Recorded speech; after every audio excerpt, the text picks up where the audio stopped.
কিভাবে যায়, ঈমান কিভাবে ভেঙে যায় আপনারা কি জানেন? ওযু ভঙ্গের কারণ তো আমরা সবাই জানি, নামাজ ভঙ্গের কারণ জানি, সিয়াম ভঙ্গের, রোজা ভঙ্গের কারণ জানি, কিন্তু ঈমান ভঙ্গের কারণ জানি না। যেটা জানা দরকার আগে, এটা আমাদের মক্তবে শেখানো হয় না, এটা আমাদের সমাজের মানুষ জানারও চেষ্টা করে না।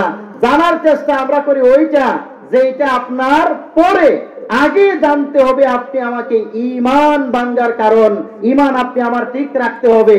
সূরাতুল বাকারার 8 নম্বর আয়াতে আল্লাহ রাব্বুল আলামিন বলেন, ওয়া মিনান নাসি মান ইয়াকুলু আমান্না বিল্লাহি ওয়া বিল ইয়াউমিল আখির ওয়া মা হুম বিমুমিনিন। আল্লাহ বলেন ওয়া মিনান নাসি, মানুষের মাঝে একদল মানুষ আছে, আমান্না বিল্লাহ, আল্লাহর প্রতি ঈমান আনছে, ওয়া বিল ইয়াউমিল আখির, আখিরাতের প্রতি ঈমান এনেছেন, ওয়া মা হুম বিমুমিনিন, অথচ তারা মুমিন নয়। আল্লাহ বলতেছেন ঈমান এনেছে, এই আখিরাতের প্রতি বিশ্বাস করছে, মুখে স্বীকৃতি দিচ্ছে, তারপরেও মুমিন নয়। সূরা ইউসুফের 106 নম্বর আয়াতে আল্লাহ রাব্বুল আলামিন বলেন, ওয়া মা ইউমিনু আকসারুহুম বিল্লাহ ইল্লা ওয়া হুম মুশরিকুন।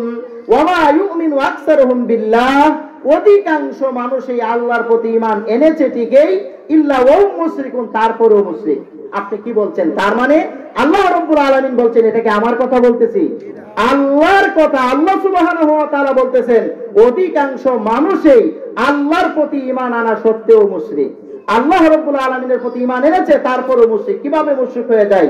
আপনি আলোচনার একটু সামনে গেলে বুঝতে পারবেন।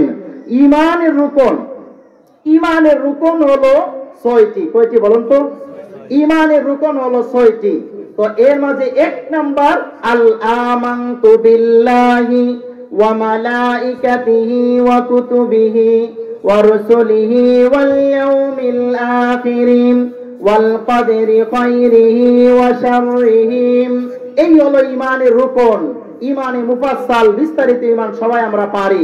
1 নাম্বারটা কি বলুন তো? আমানতু বিল্লাহ। আমরা ঈমান আনছি কার উপরে? আল্লাহর উপরে। আল্লাহর উপরে ঈমান আপনি আমার কেমন হতে হবে? আল্লাহ সুবহানাহু ওয়া তাআলার উপরে ঈমান। আমানতু বিল্লাহ, আল্লাহর প্রতি ঈমান। আল্লাহ কে? আল্লাহ সম্পর্কে আগে জানতে হবে। আপনি আমাকে সৃষ্টি করেছেন আল্লাহ, এই আকাশ জমিন সৃষ্টি করেছেন আল্লাহ, এই আকাশ জমিন নিয়ন্ত্রণ করেন আল্লাহ, এই পৃথিবীর সকল কিছুর মালিক আল্লাহ। কিন্তু আপনি আমি সব কিছু চিনি, আল্লাহ সুবহানাহু ওয়া তাআলাকে চিনি না। তাহলে এর চেয়ে ব্যর্থ আর কি হতে পারে? আল্লাহ রাব্বুল আলামিন তার পরিচয় দিচ্ছেন সূরাতুল ইখলাসের মাঝে, বিসমিল্লাহির রহমানির রহিম, কুল হুয়াল্লাহু আহাদ। বলুন, কুল, হে নবী আপনি বলুন, কুল হুয়াল্লাহু আহাদ। আল্লাহ কয়জন? আল্লাহ এক। আল্লাহুস সামাদ, আল্লাহ অমুখাপেক্ষী, মুখাপেক্ষীহীন। লাম ইয়ালিদ ওয়া লাম ইউলাদ, তিনি কারো হতে জন্ম হননি, কাউকে তিনি জন্ম দেননি।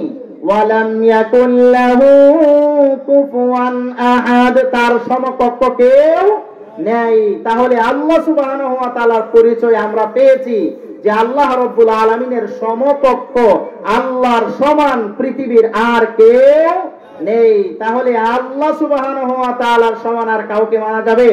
আল্লাহ রাব্বুল আলামিনের সমান আর কাউকে করা যাবে? আপনি আমি প্রতিদিন সালাত আদায় করি, প্রত্যেক দিন আপনি আমি সূরাতুল ফাতিহা পড়ি কিনা? এই সূরাতুল ফাতিহার মাঝে আমরা কি পড়ি? ইয়াকা নাবুদু ওয়া ইয়াকা নাস্তাঈন। ইয়াকা নাবুদু, হে আল্লাহ, ইয়াকা অর্থ হলো একমাত্র, কেবলমাত্র, শুধুমাত্র, নাবুদু আমরা তোমার ইবাদত করি। ওয়া ইয়াকা নাস্তাঈন অর্থ হলো একমাত্র, শুধুমাত্র তোমার কাছে সাহায্য প্রার্থনা করি। তার মানে আমরা আল্লাহর ইবাদত করি, আল্লাহ সুবহানাহু ওয়া তাআলার কাছে কি করি? সাহায্য প্রার্থনা করি। এখন আল্লাহ ছাড়া আপনি আমি কিন্তু স্বীকার করলাম এতক্ষণ যে আল্লাহ এক, আল্লাহর সাথে কাউকে শরীক নাই, আল্লাহর ইবাদত আমরা করি, আল্লাহর সাথে আমরা সাহায্য প্রার্থনা করি। তাহলে আল্লাহ সুবহানাহু ওয়া তাআলার এই যে গুণাবলীগুলো আছে, এইগুলার সাথে কাউকে যদি শরীক করেন তাহলে ঈমান থাকবে না থাকবে? ইমান ভেঙে যাবে। এই জন্য ইমান ভাঙ্গার 1 নাম্বার কারণ হলো আল ইশরাকু বিল্লাহ। ইমান ভাঙ্গার 1 নাম্বার একটা কারণ অন্তত জেনে রাখুন। ইমান ভাঙ্গার 1 নাম্বার কারণ কি? আল্লাহর সাথে শিরিক করা। 1 নাম্বার কারণ কি বলুন তো? আল্লাহর সাথে শিরিক করা। এখন আল্লাহর সাথে শিরিক কিভাবে হয়? আল্লাহর সাথে শিরিক আপনি আমি মনে হয় জীবনও দেখি নাই যে আল্লাহর সাথে আবার মানুষ শিরিক করতে পারে। আল্লাহর সাথে মানুষকে আর কখনো শিরিক করে? এই অঞ্চলে মনে হয় আল্লাহর সাথে শিরিককারী কোনো মানুষ নাই। কারণ আল্লাহর সাথে আবার কি করে মানুষ শিরিক করে? আপনি আমি আলোচনায় বহু জায়গায় আমরা শুনি এবং বহু মানুষ হাজার হাজার মানুষের সামনে বলে আল্লাহর জন রাসূলকে দিয়ে আল্লাহ গেছেন গায়েব হয়ে, রাসূলের জন খাজায় পেয়ে বসে গেছেন আজমিরে, কেউ ফিরে না খালি হাতে, বাবারে তোর দরবার হতে। এখন আপনি চিন্তা করুন, আল্লাহর জন রাসূলকে দিয়ে আল্লাহ গায়েব হয়ে গেছেন, আপনি আমি কি বলেন যে আল্লাহ কি আপনার আল্লাহ কি আছে নাকি গায়েব হয়ে গেছে? আল্লাহ আছে। আল্লাহর পরিচয় আল্লাহ আয়াতুল কুরসির মাঝে দিয়েছেন, আল্লাহু লা ইলাহা ইল্লা হুয়াল হাইয়ুল কাইয়্যুম। আল্লাহ হলেন সেই সত্তা, লা ইলাহা, তার কোনো শরীক নেই, কোনো ইলাহ নেই, ইল্লা হুয়া, তিনি ব্যতীত, আল হাইয়ুন আল কাইয়্যুম, যিনি চিরস্থায়ী, যিনি চিরঞ্জীব। তারপরে মানে চিরস্থায়ী চিরঞ্জীব মানে তিনি সব সময় আছেন, সব সময় থাকবেন। লা তাখুযুহু সিনাতু ওয়ালা নাওম, যাকে কখনো সিনাতু ওয়ালা নাওম, তন্দ্রাও স্পর্শ করে না, ঘুমও স্পর্শ করে না। তার মানে আল্লাহ ঘুমানো না, আল্লাহর তন্দ্রাও আসে না। কিন্তু আল্লাহকে, আল্লাহর রাসূলকে দিয়ে আল্লাহকে গায়েব বানিয়ে ফেলছেন। এখন বলুন ঈমান কি আছে নাকি ভেঙে গেছে? ঈমান ভেঙে গেছে। তাকে তওবা করে যারা এই কথা বলে, এই কথা বিশ্বাস করে, তাদেরকে তওবা করে আবার মুসলমান হতে হবে, ইসলামে ফিরে আসতে হবে। আর না হয়তো পরকালে তার জন্য ভয়াবহ বিপদ আছে। কারণ সে আল্লাহর সাথে শিরিক করে ফেলেছে, বড় গুনাহ করে ফেলেছে। আল্লাহর সাথে শিরিক করা, শিরিক ঈমান ভঙ্গের 1 নাম্বার কারণ হলো শিরক। আর এই শিরক হলো এই পৃথিবীতে যত পাপ আছে, যত অন্যায় আছে, যত অপরাধ আছে, সমস্ত পাপ, সমস্ত অপরাধের চেয়ে শ্রেষ্ঠ অপরাধ, সমস্ত পাপের চেয়ে শ্রেষ্ঠ পাপের নাম হলো শিরক। এই শিরক যারা করে তাদেরকে আল্লাহ কখনো ক্ষমা করবেন না। আল্লাহ রাব্বুল আলামিন সূরাতুল লুকমানের 13 নম্বর আয়াতে বলেন, ইয়া বুনাইয়া লা তুশরিক বিল্লাহ, হে বৎস আল্লাহর সাথে শরীক করিও না। ইন্নাশ শিরকা লাযুলমুন আযীম, নিশ্চয় শিরিক হলো যুলমুন আযীম, মহা অন্যায়, সবচেয়ে বড় জুলুম। সূরা মায়েদার 72 নম্বর আয়াতে আল্লাহ রাব্বুল আলামিন বলেন, ইন্নাহু মাইয়ুশরিক বিল্লাহি ফাকাদ হারামাল্লাহু আলাইহিল জান্নাহ।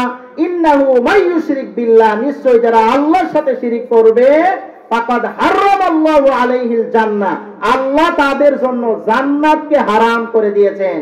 ওয়া মাআওয়াহুন নার, এবং তাদের স্থান হলো জাহান্নামে।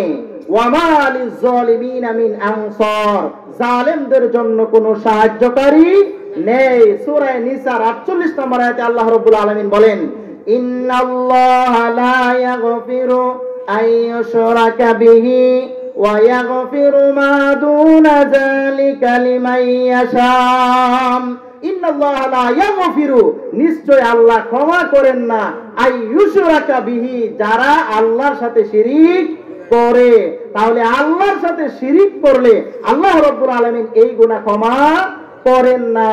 এরপরে আল্লাহ রাব্বুল আলামিন সূরাতুজ জুমারের 65 নম্বর আয়াতে আল্লাহ বলেন, ওয়ালাউ আশরাকু লা হাবিতা আনহুম মা কানু ইয়ামালুন, যদি তারা শিরিক করে তাহলে তাদের আমলকে আল্লাহ রাব্বুল আলামিন একেবারে নষ্ট করে দিতেন।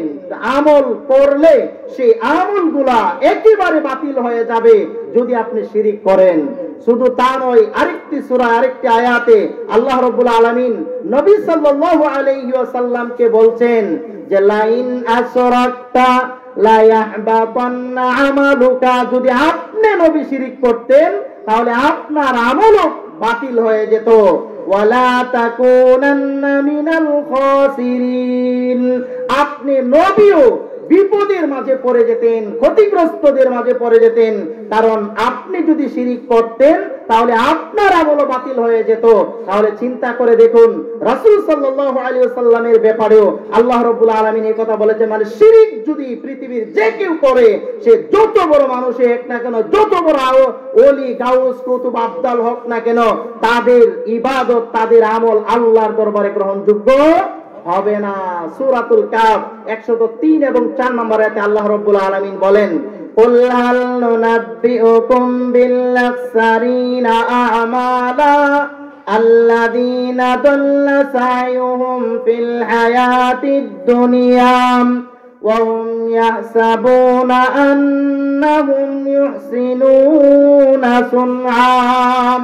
আল্লাহ বলেন, কুল, হে নবী আপনি বলুন, হাল নুনাব্বিউকুম বিল আখসারিনা আমালা, আমি কি তাদের সম্পর্কে সংবাদ দিব না যারা আমল করেও বিপদে, আমল করেছে ঠিকই, আমল করেও বিপদে। আল্লাযীনা ইয়াহসাবুনা, তারা ধারণা করেছে, আন্নাহুম ইউহসিনুনা সুনআ, দুনিয়াতে বহু ভালো কাজ করছে, দুনিয়াতে অনেক নেক আমল করেছে, যে এই আমলগুলো আল্লাহর কাছে পেশ করবে।